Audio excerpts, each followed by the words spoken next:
करणं गरजेचं आहे ना? होय किंवा नाही? क्षम करूया. आता तुम्हाला सांगू द्या, आता सगळं इझी आहे. आता सर्व इझी आहे.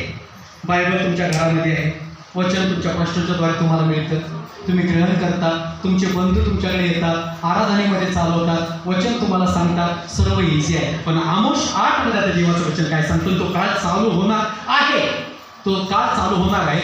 आमोस 8 आणि 11 मध्ये वचन सांगतं, आता दुष्काळ पडणार आहे. तो अन्नाचा नाही आहे, पाण्याचा नाही आहे, तर परमेश्वराचं वचन ऐकण्याचा पडणार आहे. हालेलुया.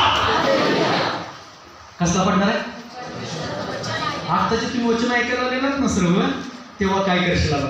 राहू दे चल, आज वचन ऐकायचं नाही.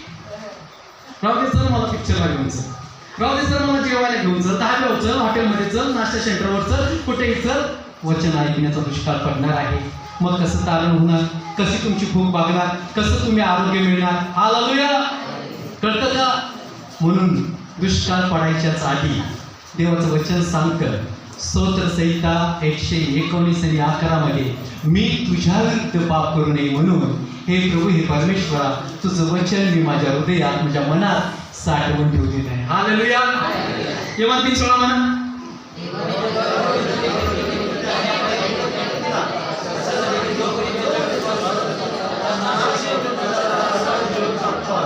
आमेन. आमेन. मी काय म्हणायला लावलं माहिती आहे? कारण काय ते पाहिजे ना, उगाचच मधनं म्हणायला लावलं. जे आता स्तोत्र संहिता 119 मध्ये आम्ही पाहिलं ना, 11 वचनामध्ये, हे जसं वचन तुमच्या हृदयावरती परफेक्ट बसलेलं आहे, कारण लहानपणापासून आपण पाठ केलेलं आहे, ते मनाला आपल्याला पटलेलं आहे, ते वचन लगेच तुमच्या तोंडातून बाहेर आलं. तसंच कृपेचा काळ आहे, तोपर्यंत ह्या बायबलच्या पानातले वचन ग्रहण करा. हालेलुया. हालेलुया.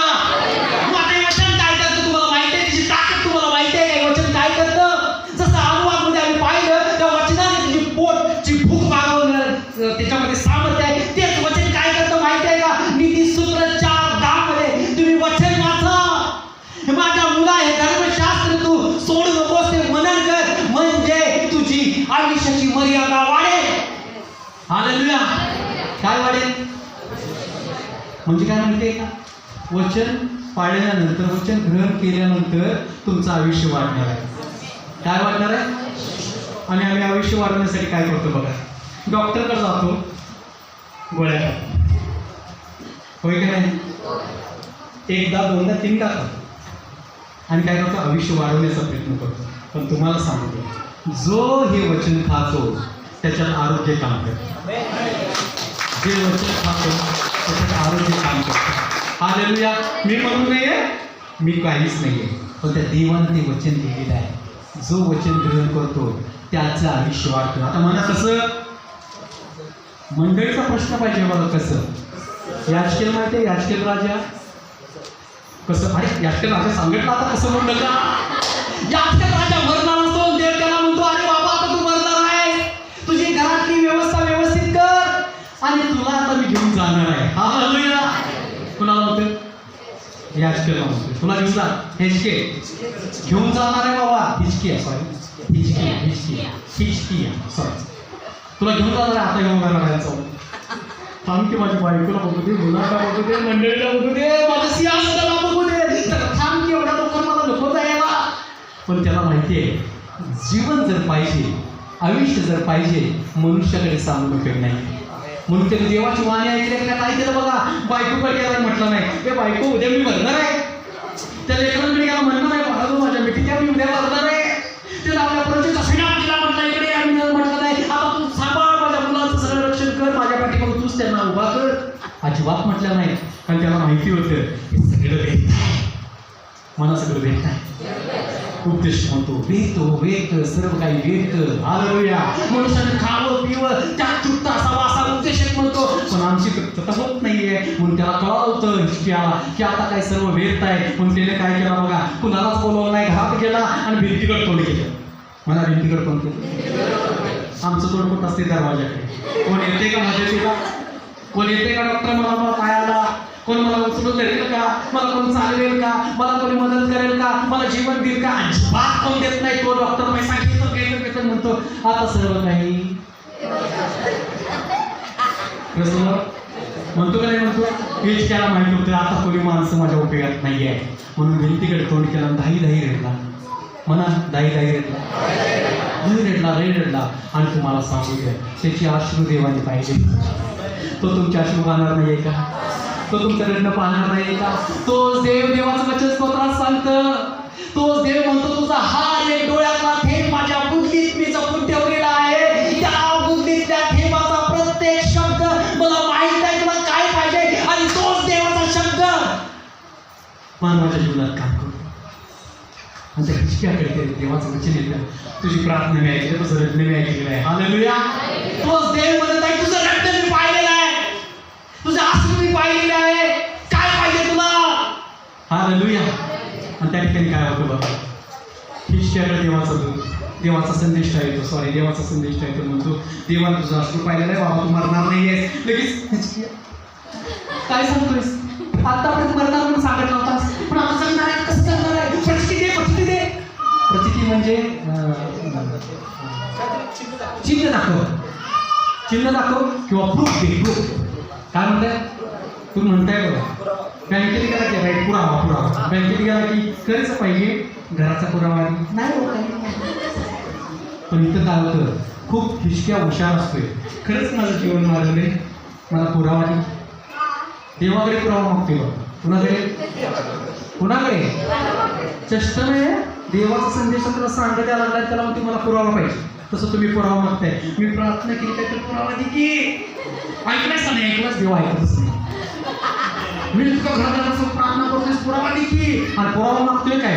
मला फ्रीज पाहिजे, टीव्ही पाहिजे, घर पाहिजे, बंगला पाहिजे, पैसा पाहिजे. हालेलुया. खरं आहे का? आणि ह्यो प्रूफ काय मागतोय बघा, अजिबात तिकडचं प्रूफ मागत नाही. एक इमारत आहे, त्याच्यावरती कळस आहे. कळस सूर्य कुठून उगवते? असेल या साईड, इकडे उगवते बघा, लक्ष द्या. खूप देव जर बोर असलं तर सॉरी, कमी करायचं असं कमी करूया, थांबवायचं थांबूया, फक्त हात वर करा. काही गरज नाही जास्त, तुम्ही टेन्शन घेऊ नका. बरोबर आहे का? आणि होय तर म्हणा, होय बंद करूया, बंद करू ना. आत्ता कुठे कॉल करायचं? तिकडे उगवते. मला सांगा, सूर्य इकडे उगवला तर सावली कुठे पडते? या सावली कुठे? इकडे पडला की इकडे पडला? नक्की बघा, नंतर बघायचं. मी म्हणते म्हणून, सूर्य इकडेच उगवतोय, सावली कुठे पडणार? इकडे. अरे नक्की कन्फ्यूज करू नका मला सुद्धा, इकडेच पडणार. ठीक आहे. तसं तो म्हणतोय, जर खरंच मला देव 15 वर्ष वाढवून देत असेल, तर हे जे कळस आहे, त्या कळसाची सावली देवा इकडे पडते ना, 15 पैकी खाली जाते. ते आता उलट होते, सूर्य इकडेच उगवू दे आणि ह्या मंदिराची सावली तिकडे 15 पैकी उगवते. शक्य आहे का? अशक्य आहे का? समजलं वाटतं नाही. म्हणजे काय माझं, सूर्य इकडे उगवलाय म्हटल्यावर सावली इकडे जाणार नाही आहे, पण देवाला काय अशक्य नाही आहे. आम्ही म्हणाल का? हालेलुया. किती इतके औषध आहे बघा, अशक्य ते शक्य करून मागायला बघतोय. आणि तेव्हा म्हणते, ठीक आहे, तुझी इच्छा पूर्ण करतो, कारण तू माझा प्रिय आहेस. तुझ्या डोळ्यातले अश्रू मी पाहिलेलं आहे, तुझा संताप मी पाहिलेला आहे, तुझं दुःख मी पाहिलेलं आहे. आणि तू मानवापुढे रडला नाहीस, मनुष्यापुढे रडला नाहीस, आपल्या राज्यामध्ये रडला नाहीस, तर तू माझ्याकडे रडला आहे. तोच देव तुम्हाला म्हणतो, तू मनुष्याजवळ नाही तर माझ्याकडे रडला आहे, तर मी तुझी इच्छा पूर्ण करणार. हालेलुया. आणि सूर्य जेव्हा उगवतोय माझ्या प्रगतीतच जातोय आणि वाट बघत बसते. उगव सूर्या, उगव सूर्या पण काय नाही उगवायला, कसा उगवेल? पण तू वाट बघत बसतोय. आजच वेळ आहे, नाही तर संध्याकाळी माझं काही खरं नाही. ठेवू कसं? आजच वेळ आहे, संध्याकाळी माझं काही खरं नाही, वेळ जाईल म्हणून सूर्याकडे बघत बसतो. सूर्य उगवतोय हळूहळू. ते बाबा लवकर पाडकी सावली. अक्षरशः सांगतो, हृदयाची धडकन वाढत असते. कारण का? प्रचिती मागायचं आहे, पुरावा मागायचा आहे. आणि ते बघत असतोय, सूर्य जसा उगवेल तसे आणखी धडकन वाढते. 75 वर 100 झाले. सूर्य उगवल्यानंतर सावली काहीकडे यायला तयार नाही. आणि परत देवा खरंच सांगत नाहीस का काय? हळूच एक सावलीचा टिपका पडतोय. अरे बाबा माहिती करून तुझे सावली त्याला म्हणत होती, अरे थांब, तुझ्यासाठीच मला माझं रूट बदलायचं आहे. तू काय असं मागत नाहीस की मला पुढं जायचं होतं, मला पाठीमागं जायला लागत आहे. सावलीला सुद्धा हे बघायला घाबरत नाही आता. मग ते चाल माझ्या देवानं सांगितलं माझ्यासाठीच तुला काम करायचंय जा. तसं सैतानाला म्हणायचं आहे तू माझ्या पुढं नाही टिकू शकत जा. Hallelujah hallelujah. आणि तो आल्यानंतर आनंद मावला हो. फायदा उतरलेला आहे. अशक्य ते शक्य झालेलं आहे. गुडघ्यावर उतर देवा. कारण देवा तू माझ्यासाठी केलंस. अशक्य गोष्ट माझ्यासाठी केलीस. तीच गोष्ट देवाने तुमच्यासाठी तयार केलेली आहे. तुमच्या मरणासाठी तो स्वतः वधस्तंभावर गेलेला आहे. अशक्य होतं पण त्याने म्हटला प्रभू या लोकांसाठी मी मध्यस्थी करतो. त्यांना वधस्तंभ देऊ नकोस मला. तो माझा प्रवेश आहे. आणि या ठिकाणी याचकेलने दाखवून दिलं की वचन काय करू शकतं. आज तुम्ही वचन ऐकत आहात. ते वचन तुमची जीवनाला एक दिशा देऊ शकतं. ते वचन तुम्हाला आयुष्य वाढवून देऊ शकतं. आणि तेच वचन अंधारात तुम्हाला दिवा असतं. तेच वचन अंधारात तुम्हाला प्रकाश असतं. स्तोत्र संहिता 119 आणि वचन संहिता 105 ते वचन जे आहे देवाचं ते तुम्हाला दिव्यासारखे प्रकाशासारखं आहे. म्हणून लाजू नका, भिवू नका, घाबरू नका. अंधार आला तर त्याचं वचन तुमच्या हृदयात आहे. Hallelujah hallelujah. Praise the Lord. मग देवाच्या वचनाला आपण जवळ येऊया आणि मी देवा तू या वचनाद्वारे मला चालवत आहेस आणि तू मला तुझं पवित्र वचन दिलेलं आहेस त्याबद्दल मी तुझा धन्यवाद करतो आणि मी तुझे आभार मानतो. कारण देवा तू दिल्या वाचून माझ्या जीवनात काहीच गरज नाही आहे. म्हणून तो काय करतो बघा. तो स्तोत्र संहिता 107 आणि 20 मध्ये तो आपले वचन पाठवून त्यास बरे करतो. नाशापासून त्याचा बचाव करतो. Hallelujah hallelujah. मला सर्वजण तो आपले वचन पाठवून त्यास बरे करतो. नाशापासून त्याचा बचाव करतो. Hallelujah hallelujah. आता हे वचन कुठून आलेलं आहे. त्या देवाकडून आलेलं आहे. तो तुम्हाला नाशासाठी नाही आहे तर तुमचा बचाव करण्यासाठी तुमच्यामध्ये आलेला आहे. हालेलुया. तुमच्या वचनाच्या समोर या आणि वचनाचा धन्यवाद करा. कदाचित तुम्ही म्हणत असाल मला वाचायला येत नाही आहे. ऐकलंय की नाही तुम्ही. ऐकलंय की नाही.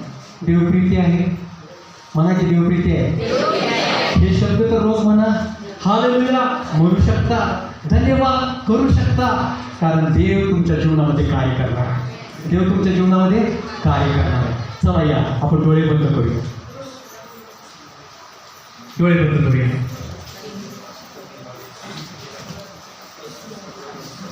धन्यवाद धन्यवाद धन्यवाद धन्यवाद धन्यवाद. पडेल आपण धन्यवाद देऊ. धन्यवाद धन्यवाद. आणि म्हणजे प्रभू तुझं वचन माझ्या जीवनामध्ये काम करू. तुझ्या वचनाने माझं आयुष्य वाढलं जावं. मला आरोग्य देणारा, मला बरकत देणारा, मला ताकद देणारा, माझं रक्षण करणारा तू देव आहेस. तुझ्या वचनाद्वारे माझं सांभाळ करणारा देव. मी आज एकांतात अश्रू गाळले यासाठी की प्रभू मी दुःखात आहे, कष्टात आहे, संकटात आहे. माझी प्रार्थना हालेलुया. धन्यवाद.